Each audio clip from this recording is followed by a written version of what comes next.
بسم اللہ الرحمن الرحیم۔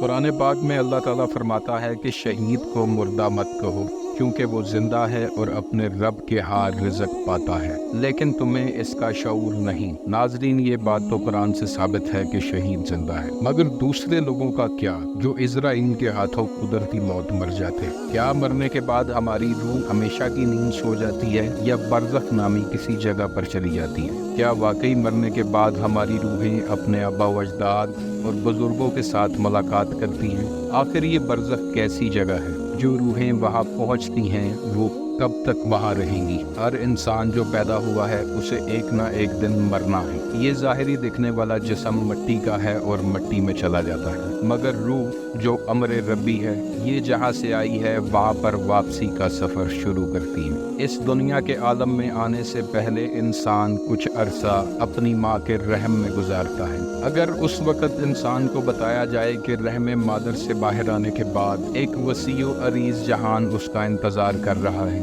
جس کی وسعت کا اندازہ تم رحم مادر میں نہیں لگا سکتے، تو شاید اس بچے کے لیے اس وقت میں یہ سمجھنا ناممکن ہوگا۔ اسی طرح جیسے ہمیں کہا جاتا ہے کہ اس دنیا سے جانے کے بعد ایک وسیع و عریض جہان ہمارے انتظار میں ہے جس کا نام عالم برزخ ہے، تو ہم میں سے بہت سے لوگوں کے لیے یہ سمجھنا انتہائی مشکل ہوتا ہے۔ جس طرح بچہ پیدا ہونے کے بعد ایک نئی دنیا میں داخل ہوتا ہے، اسی طرح انسان اس دنیا میں مرنے کے بعد ایک نئے جہان میں آنکھ کھولتا ہے، یعنی کہ وہ اس جہان فانی سے انتقال کر جاتا ہے۔ عالم برزخ کے بارے میں مزید جاننے سے پہلے ویڈیو کو لائک کیجئے گا، شیئر کیجئے گا اور چینل کو سبسکرائب کیجئے گا تاکہ آپ کا اور ہمارا رابطہ بنا رہے۔ ناظرین، سب سے پہلے تو اس بات کو جان لینا ضروری ہے کہ دنیا کی یہ زندگی جسم اور روح کا مرکب ہے۔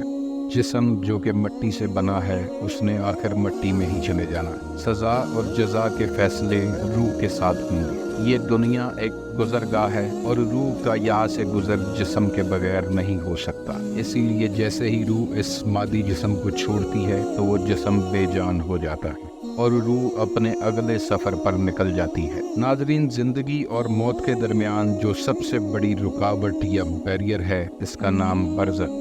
یہ ایک ایسی دنیا ہے کہ مرنے کے بعد روحیں جہاں منتقل ہوتی ہیں۔ اس عالم میں انسان کی روح زیادہ آزاد ہوتی ہے اور اس کی طاقت بڑھ جاتی ہے۔ عالم برزخ ایک اتنا بڑا عالم ہے کہ جس کا ایک عام انسان تصور بھی نہیں کر سکتا، یعنی کہ یہ دنیا کی زندگی آخرت کی زندگی کے مقابلے میں کچھ بھی نہیں ہے۔ انسان کی روح مرنے کے بعد برزخ میں پہنچتی ہے، جو کہ ایک ویٹنگ ایریا ہے جہاں پر ایک بہت لمبا انتظار ہے، اس دن کا انتظار کہ جب حشر قائم کیا جائے گا۔ اگر کوئی شخص اس دنیا میں اللہ تعالیٰ کا فرما بردار ہے تو عالم برزخ میں اس کی مہمان نوازی کی جاتی ہے، اور اگر کوئی شخص اللہ کا نافرمان ہے تو عالم برزخ میں بھی اسے سخت آزمائش میں مبتلا کیا جاتا ہے۔ موت کا تجربہ بھی ہر انسان کے لیے مختلف ہے۔ ہر انسان بالکل اسی طرح مرے گا جس طرح اس نے جیا تھا۔ موت کا فرشتہ اس کو اپنے حقیقی آئینے کی طرح نظر آئے گا۔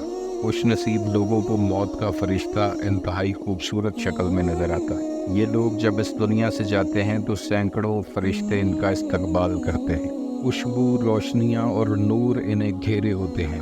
وہ فرشتوں کے قافلوں کے درمیان چلتے چلتے برزخ تک پہنچتے ہیں، جبکہ بد نصیب لوگوں کو موت کا فرشتہ انتہائی بھیانک شکل میں نظر آتا ہے، یہاں تک کہ ان کی روحوں کو ان کے جسموں سے پھاڑ کر اللہ تعالیٰ کی طرف لے جایا جاتا ہے، اور یہ لوگ بدبودار ماحول اور آگ کی لپیٹ میں برزخ تک پہنچتے ہیں۔ ناظرین، برزخ بالکل اسی طرح ہے جیسے آپ ایک ملک سے دوسرے ملک جا رہے ہوں اور راستے میں کسی ایئرپورٹ پر آپ کو کچھ دیر کے لیے ٹرانزٹ کے انتظار میں بیٹھنا پڑے۔